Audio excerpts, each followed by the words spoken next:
ഇന്ത്യയിലെ പൊതുവായ തൊഴിൽ മേഖലയുടെയും അല്ലെങ്കിൽ തൊഴിലാളി അവകാശങ്ങളുടെയും ഡിസ്കഷൻ പരിസരത്ത് എവിടെയും എത്താത്ത ഒരു വിഭാഗം ആൾക്കാരാണ് ഗിഗ് വർക്കേഴ്സ് എന്ന് പറയുന്ന ആൾക്കാർ. അതിൽ തന്നെ ഈ പറയുന്ന ഇൻവിസിബിൾ തൊഴിലാളികൾ, പെട്ടെന്ന് ശ്രദ്ധിക്കപ്പെടാത്ത ഇൻവിസിബിൾ തൊഴിലാളികൾ, ഇവർക്ക് പല ഗണങ്ങളുണ്ട്. അതിൽ തന്നെ ഈ പറയുന്ന ആപ്പ് ബേസ്ഡ് ആയിട്ട് വർക്ക് ചെയ്യുന്ന ആൾക്കാരുണ്ട്.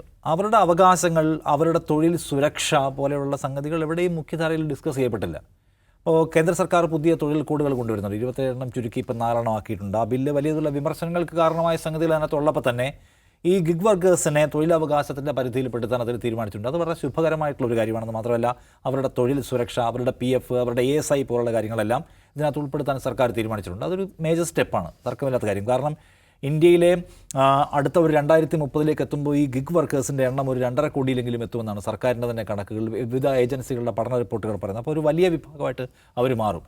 അപ്പോൾ തൊഴിൽ സുരക്ഷ ഇല്ലാത്തവരായിട്ടല്ല അവർ ഇന്ത്യയിൽ നിൽക്കേണ്ടത്, മറിച്ച് അവർക്ക് തൊഴിൽ സുരക്ഷ, അവർ പ്രധാനപ്പെട്ട തൊഴിൽ മേഖലയായിട്ട് പരിഗണിക്കപ്പെടേണ്ടതാണ് എന്ന കാര്യത്തിൽ തർക്കമില്ല. അപ്പോഴാണ് ഈ 10 മിനിറ്റിനകത്ത് ഒഴിവാക്കണമെന്ന് സർക്കാർ ആവശ്യപ്പെടുന്നത്. അത് പ്രധാനപ്പെട്ട സംഗതിയാണ്. കാരണം ഈ 10 മിനിറ്റ് എന്ന് പറഞ്ഞാൽ ഈ പറയുന്ന ഉപഭോക്താവിന് മുമ്പിലേക്ക് വെക്കുന്ന ഒരു പുതിയ ആശയമാണ്. 10 മിനിറ്റ് കൊണ്ട് ഞങ്ങൾ ഡെലിവറി. ഇതിനകത്ത് ഏറ്റവും പ്രധാനപ്പെട്ട പ്രശ്നമാണ് ഇത് വൈകിപ്പോവുക. വൈകുമ്പോഴാണ് ഓർഡർ ക്യാൻസൽ ചെയ്യുക, റേറ്റിംഗ് കുറച്ച് കൊടുക്കുക പോലുള്ള പ്രശ്നമൊക്കെ ഉണ്ടാകുന്നത്. അപ്പോൾ എന്തെന്ന് ചോദിച്ചാൽ 10 മിനിറ്റ് കൊണ്ട് ഡെലിവറി തരാമെന്ന് പറയുമ്പോൾ ആ 10 മിനിറ്റ് ഡെലിവറി മീറ്റ് ചെയ്യാൻ ഇവർ വല്ലാതെ പ്രയാസപ്പെടും. ഒന്ന്, ഇവർക്ക് ട്രാഫിക് ബ്ലോക്ക് ഉണ്ടാവും, ഇവർ അതിവേഗത്തിൽ പോകും, അത് അപകടം ഉണ്ടാക്കും. അപ്പോൾ എന്താ വെച്ചാൽ എത്തിയിട്ടില്ലെങ്കിൽ ഇവരുടെ റേറ്റിംഗ് കുറയും, അത് അവരുടെ ഓർഡറിനെ കുറയ്ക്കും, അത് വരുമാനത്തെ കുറയ്ക്കും, എല്ലാ അർത്ഥത്തിലും അവരുടെ തൊഴിലിനെ ബാധിക്കും. ഇവരുണ്ടാക്കുന്ന പൈസ എന്ന് വെച്ചാൽ ഒരു ദിവസം ഒരു ഓർഡറിന് പരമാവധി പോയാൽ 15 രൂപ മുതൽ 40 രൂപയാണ് കിട്ടുക. അതൊരു ദിവസം 10, 12, 13 മണിക്കൂറൊക്കെ അതിനുവേണ്ടി ഓടുന്ന മനുഷ്യന്മാരുണ്ട്. ഓടി കിട്ടണം. അതിൽ പലതും ഓർഡർ ക്യാൻസൽ ആവുകയോ പൈസ പോവുകയോ റേറ്റിംഗ് കുറയുകയോ ഒക്കെ ചെയ്യാം.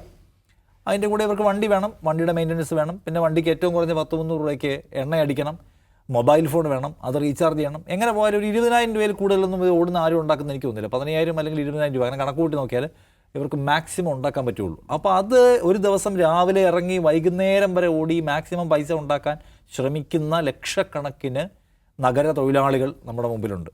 അപ്പോൾ അതിൻ്റെ പ്രശ്നം എന്ന് വെച്ചാൽ ഇതിനെല്ലാം തീരുമാനിക്കുന്നത് ആപ്പ് തന്നെയാണ്, മനുഷ്യനല്ല തീരുമാനിക്കുന്നത്.